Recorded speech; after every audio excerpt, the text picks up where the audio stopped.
políticos, pero sobre todo parlamentarios de Cataluña, que condujeron a la situación de primeros de septiembre?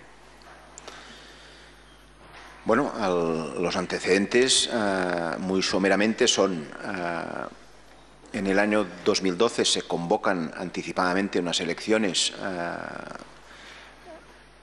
con un planteamiento compartido por muchas fuerzas políticas relativo al derecho a decidir, es decir, a la voluntad de dar la voz al pueblo de Cataluña sobre su futuro político. Consecuencia de estas elecciones anticipadas y con este marco de debate, y donde la mayoría de las fuerzas políticas tenían incorporado este compromiso en su programa político, hubo un conjunto de acuerdos en el Parlamento de Cataluña para, de una forma u otra, a través de un marco legal u otro, hacer posible aquello que, de hecho, había sido el encargo de la ciudadanía a través de estas elecciones del 2012, ¿no? Consecuencia de ello, se formalizaron un conjunto de resoluciones que obligaban al Gobierno de la Generalitat a hacer viable, ¿no?, esta expresión que, como les he dicho, estaba incorporada en estos compromisos electorales, ¿no? Hubo distintas iniciativas, pero la que fue más, quizás, no sé si la palabra es relevante, pero en cualquier caso conocida y que tiene colación con este proceso judicial, fue la aprobación de una ley de consultas, de acuerdo con las previsiones que establece el Estatuto de Autonomía respecto a la posibilidad de organizar consultas por parte de la Generalitat de Cataluña. Y como consecuencia de la aprobación de esta ley de consultas, la formalización de un decreto de convocatoria de una consulta específica. Estos son los antecedentes desde el punto de vista de un compromiso político de facilitar, ¿no?, que se expresara aquello que, por cierto, y en estos momentos aún, pues en Cataluña se considera imprescindible de expresar por una gran mayoría, se sitúa en torno del 80% de la población de Cataluña, ¿no? Tiene también, si usted me permite, en esto acabo y les agradezco la atención que me dispensan, tiene colación también en lo que de una forma muy, a mi modo de ver, precisa, ha expresado quien es en estos momentos catedrático de Derecho Constitucional de la Universidad de Sevilla, con lo cual ni es catalán ni catalanista, el señor Pérez Royo, que ha analizado y nos ha explicado a todos hasta qué punto la sentencia del Tribunal Constitucional del año 2010 rompe lo que era la Constitución territorial. Es decir, el autogobierno, para el caso de Cataluña, como saben ustedes, se fija en un marco que es el Estatuto, y esta es una ley que, cierto es muy singular por su forma de aprobarse, porque el Parlamento de Cataluña solo no puede imponer este nivel de autogobierno a las Cortes, ni las Cortes lo pueden imponer al Parlamento de Cataluña, porque requiere un acuerdo entre los dos parlamentos que finalmente es refrendado por parte de solo la ciudadanía de Cataluña. Y yo creo que esto explica este compromiso tan arraigado, tan transversal, más allá de si uno es independentista o no, de que aquello que fue violentado por parte del Tribunal Constitucional, como mínimo seguro en el sentido político, de que la última palabra ya no la tenía el pueblo de Cataluña refrendando su nivel de autogobierno, sino un Tribunal Constitucional interpretando un estatut de una forma que yo tengo la convicción, si se pusiera ahora a votación, de bien seguro en estas circunstancias no se aceptaría, con lo cual tendríamos un conflicto. De hecho, tenemos un conflicto institucional y democrático de primer orden, ¿no? Estos son los antecedentes, ¿no? Y ahí estuvo un gobierno, el nuestro, pues muy comprometido en dar cumplimiento a todos estos antecedentes. Es cierto que el Parlamento de Cataluña durante todo el año 2014 y desde finales de 2013 aprobó varias resoluciones en este sentido. Distintas y varias resoluciones, ¿no? Empezando por una declaración inicial que tuvo también una controversia en el Tribunal Constitucional, por cierto, y siguiendo por propuestas de ley que fueron mandadas en las Cortes españolas, que políticamente no prosperaron, esto es cierto, porque la posición política de buena parte de las fuerzas políticas españolas es también conocida, es contraria a lo que nosotros proponemos, ¿no? Y hubo resoluciones igualmente pues, de aprovechar el marco legal que tenía la Generalitat de Cataluña, primero, como he explicado, a través de la ley de la aprobación de la ley de consultas, pero siempre ¿no? dando digamos, el mandato del Parlament de Cataluña al Govern de la Generalitat de llegar hasta donde fuera posible para facilitar aquello que además para algunos de nosotros seguro es un derecho fundamental elemental, ¿no? Como el de la participación política, el de la libertad de expresión y de poder canalizar eso, es decir, que no se quede en mera retórica la existencia de este derecho, sino que se pueda practicar de verdad, ¿no? Muy bien, señor Homs. Ahora ya le preguntaría sobre fechas más concretas. Estamos en septiembre de 2014. Se acaba de promover o de aprobar la ley de consultas. ¿Podría usted indicar al tribunal brevemente también los hechos que tuvieron lugar el 28 de septiembre y el 29 de septiembre? El 28 era domingo, si lo recuerda. Sí, era usted. domingo. El 27 de septiembre se firmó el decreto de convocatoria de la consulta. El día 28 de septiembre, domingo, se reunió el Consejo de Estado. No sé si tienen como habitual reunirse en domingo el Consejo de Estado. Se reunió también el Consejo de Ministros, que tampoco no lo veo habitual. Y luego, el día 29 de septiembre, lunes por la mañana, fuera de su agenda, se reunió también de forma extraordinaria el Tribunal Constitucional, ¿no? Es decir, que se dieron ustedes cuenta que efectivamente llevaban una velocidad de respuesta extraordinaria, ¿no? Sí, una velocidad de respuesta extraordinaria. Ya me gustaría para otros asuntos, y yo supongo que era el gran interés que tenía estas tres instituciones en el asunto, ¿no? ¿Le hizo tal vez pensar esto, que cuando ustedes interpusieran las acciones que tuvieran por oportunas serían contestadas con una celeridad pareja? Bueno, como mínimo era legítimo pensar que mereceríamos el mismo trato desde el punto de vista de la agenda, ya no digo de cómo abordar el contenido, el fondo del asunto, ¿no? Pero sí desde el punto de vista de la agenda, es decir, si no hubo reparos por parte del Tribunal Constitucional de reunirse en aquello que todo el mundo interpretó que fue la conveniencia del Gobierno del Estado, pues debería, cuando la otra parte, en ese caso la Generalitat de Cataluña, interponía un recurso, haber actuado como mínimo en proporcional manera, es decir, de la misma forma, ¿no? Ustedes, ya lo ha comentado, acataron absolutamente aquella suspensión, porque si no lo tengo mal entendido, era una suspensión que estaba referida a un articulado concreto que se había impugnado. ¿Esto es así? Sí, y además era lo propio de conflicto de competencias, que es donde estábamos y estamos. Y nosotros, al menos la Generalitat de Cataluña, las resoluciones del Constitucional las ha cumplido siempre. El Gobierno de España no, y es público y notorio, y lo conoce este tribunal también, ¿no? Pero bueno, por nuestra parte siempre hemos cumplido las resoluciones del Tribunal Constitucional, y en este caso pues no fue menos, en un contexto que además hubo un debate político importante en Cataluña de cómo dar, ¿no?, cauce a este cumplimiento, ¿no? En esta segunda suspensión no se hacía referencia a ningún articulado, ¿verdad? Es decir, no se suspendía ningún articulado.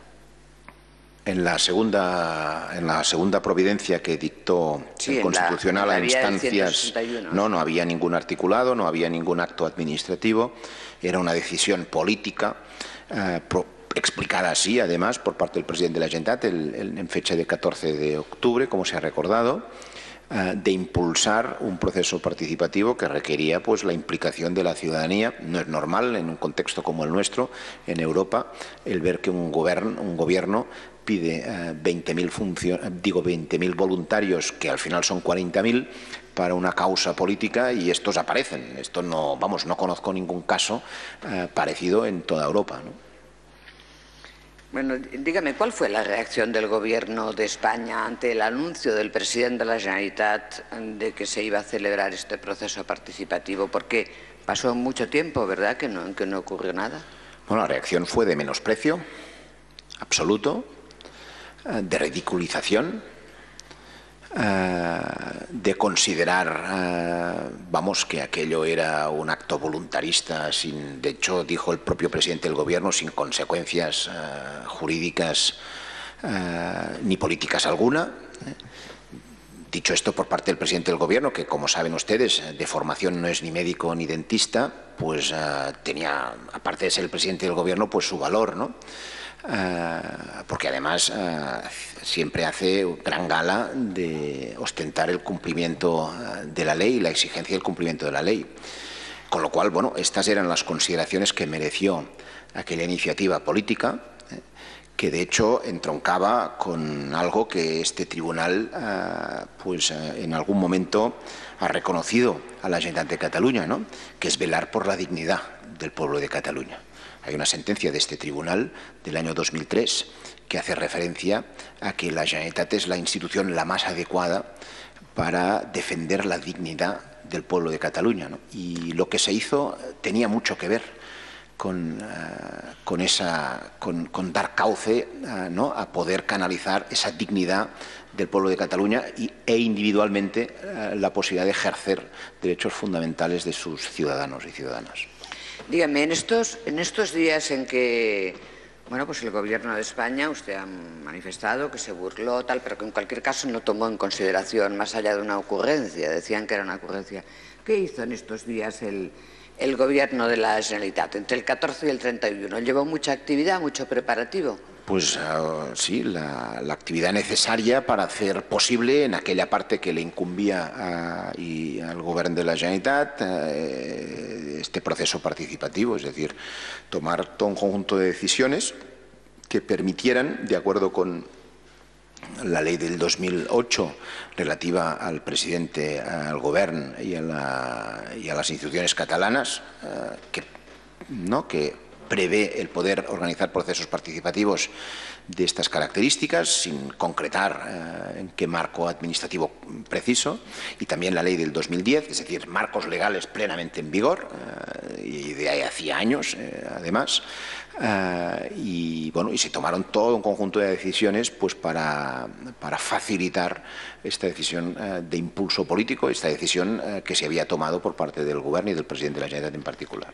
En cualquier caso, eran todo iniciativas relativas mayoritariamente, digo, de acciones de carácter logístico, a contratos que tenían ustedes permanentemente, contratos marco que iban a demanda, por ejemplo. Todo esto lo hicieron ustedes en estas fechas, ¿no? Sí, todo esto se hizo en estas fechas.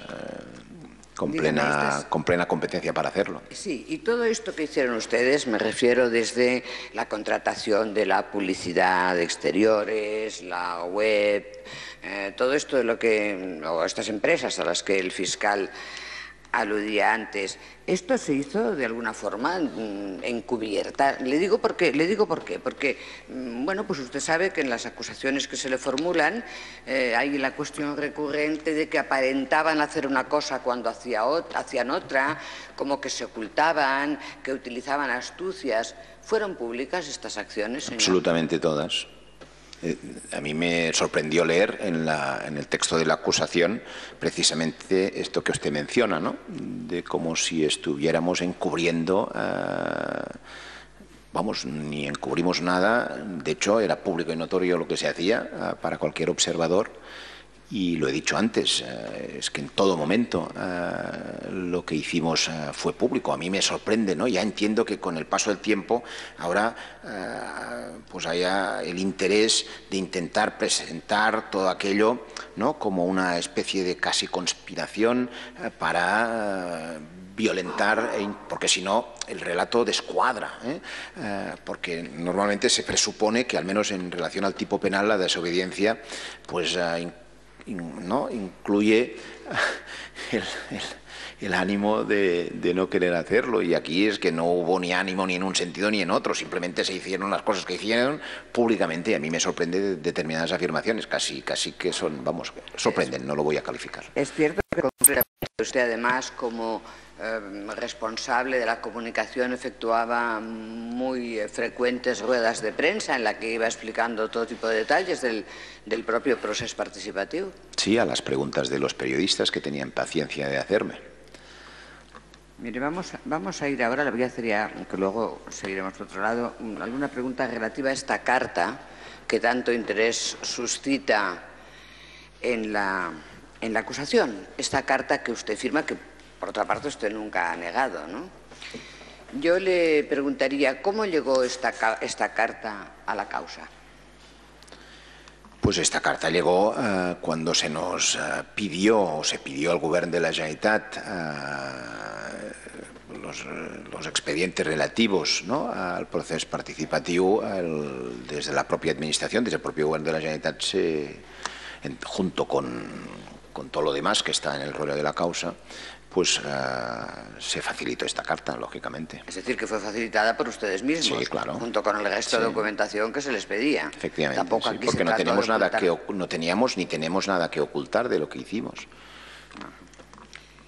Y, bueno, dígame, antes de que lleguemos a lo que ocurrió los días 8 y 9, y un mensaje y unas cosas, respecto al tema concreto del día 4 de noviembre, ¿usted fue destinatario concreto de alguna orden o de alguna resolución? No. ¿A usted se le notificó algo personalmente? En el sentido formal del término, no. ¿Fue usted requerido personalmente? No. ¿Se le hizo algún tipo de advertencia? No. ¿Se dirigía a usted concretamente esa providencia? No. Dígame, ¿es cierto que con posterioridad, cuando han tenido que, bueno, pues en las competencias que usted ocupe, cuando le han tenido que notificar algo con una mínima formalidad legal, lo han hecho de otro modo? Sí, me encontré en esta situación en noviembre del 2015, que se me notificó una providencia del Tribunal Constitucional. Tampoco he entendido nunca por qué se notifican personalmente unas y no otras. Es decir, ¿no?, ¿cuál es el criterio por el que unas se notifican de una manera y las otras simplemente nos notifican personalmente, ¿no? Esto la verdad es que cuesta de entender, porque parecería razonable que si se comunican las providencias se debían de comunicar todas, o no se comunica ninguna, ¿no? En cualquier caso, la del 4 de noviembre no se le notificó de ninguna manera, ¿verdad? No. ¿Sabe usted si algún otro compañero de gobierno o tampoco? Tampoco. Tampoco. Bueno, usted ya ha dado ahí unas explicaciones al fiscal que yo creo que han quedado suficientemente claras respecto a cómo usted, porque usted asume básicamente todos los hechos que se le imputan desde un punto de vista material y estricto, nunca ha tachado de falsas sus firmas, ni nunca ha dicho que hiciera lo que no hizo. Esto es así, ¿no? Evidentemente yo asumo todos los hechos, lo he dicho de forma clara, que no quiere decir, supongo se entiende, ¿no?, que yo asuma que se haya cometido un ilícito penal. Precisamente discuto que la comisión de estos hechos pueda ser considerada un ilícito penal. Esto es lo que discuto y por eso asumo los hechos, porque la discusión que me parece relevante no es si los hechos se han producido o no, que son los que hay, sino si estos hechos constituyen un ilícito penal, que me parece, vamos, clarísimamente que no. Mire usted, señor Homs, yo desearía que explicara usted al tribunal un incidente o algo que ocurrió entre los días 8 y 9 de noviembre, justo antes del día o el día anterior al proceso participativo, al día de la votación, en que al parecer recibió usted algún tipo de mensaje del gobierno. ¿Podría usted explicar esto al tribunal? Sí, yo recibí, y de hecho, si ustedes consultáramos o tuviéramos la oportunidad de consultar la hemeroteca del propio día 8 de noviembre, lo que publicaron los periódicos, era exactamente lo que se me transmitió además en privado, ¿no? Que es que si no hacíamos una rueda de prensa, tal cual, si no hacíamos una rueda de prensa el día 9 de noviembre por la noche, no habría actuaciones de ningún tipo a la contra, ¿no? La cual cosa me pareció sorprendente, porque mis mínimos conocimientos en cuanto a la materia del derecho, creo que la existencia o no de una rueda de prensa no debería de ser la medida para si uno pueda incurrir en delito o no. Pero es como se me transmitió. Yo lamento que no tengamos la oportunidad de preguntar como defensa esto al presidente del Gobierno o al ministro de Justicia. Sí, y bueno, pues ya respecto a la rueda de prensa, ya hace algo de referencia al interrogatorio más detallado que el ilustre fiscal le ha efectuado.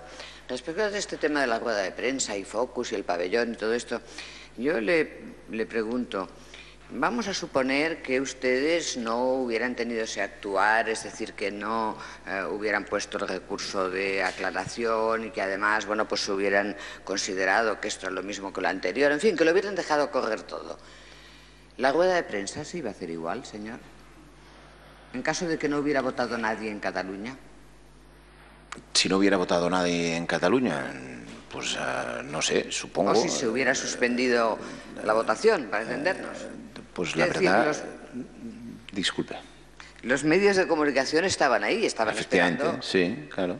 En cualquiera de los casos hubiera habido... Sí, la atención a la prensa la hubiéramos hecho en cualquiera de los casos, mientras había demanda, ¿no? Porque esto se organiza no en función de la voluntad de hacer una cosa u otra, sino porque hay una demanda, como ha organizado este tribunal, y por lo que tengo entendido con acierto, ¿no? una atención a la prensa para facilitar su trabajo, que no se acostumbra a hacer en otras causas donde hay menos expectativa, ¿no? Y no, bueno, ¿le quiero decir con mismo. esto que los 800 medios de comunicación internacionales estaban destacados en Barcelona y que de un modo u otro alguna explicación se le hubiera tenido que dar, ¿no? Seguro, sí, claro. Mire, señor Homs, yo quisiera que usted explicara si es cierto que inicialmente las acusaciones iniciales que se les formularon por la Fiscalía se vinculaba la cuestión de la consulta y el proceso participativo como si fuera todo uno. ¿Qué puede usted decirnos de esto? Bueno, es que es lo que está allí, y luego esto se ajustó en el proceso de instrucción por parte del juez instructor del Tribunal Superior de Justicia de Cataluña. Pero inicialmente, en la línea, además, del argumentario del abogado del Estado, quiere decir del Gobierno de España, de tener esa convicción de que lo que estábamos haciendo era subvertir la primera de las providencias. Esta era la convicción que ellos manifestaron en su escrito, ¿no? El fiscal, yo creo que actuó gregariamente de esta tesis del abogado del Estado, quiere decir del Gobierno de España, y luego la ha cambiado. No sé si por convicción o porque no ha tenido más remedio o por la razón que sea, pero en cualquier caso sí que es llamativo y creo que ilustrativo esta confusión, porque creo que es un poco lo que nos ha llevado donde estamos, ¿no? Bien, señor Homs, y por último quisiera que explicara usted, porque le ha contestado antes al Ministerio Público que usted tardó 15 meses en ser imputado. Yo quisiera que usted explicara cómo ha ocurrido esto, cómo es posible que pasó desde la primera querella, si se le pidió la imputación, si no se le pidió, y cómo ha llegado usted a estar imputado en esta causa. Bueno, pues lo cierto es que después del día 9 de noviembre se interpusieron querellas por iniciativa particular que me afectaban a mi persona.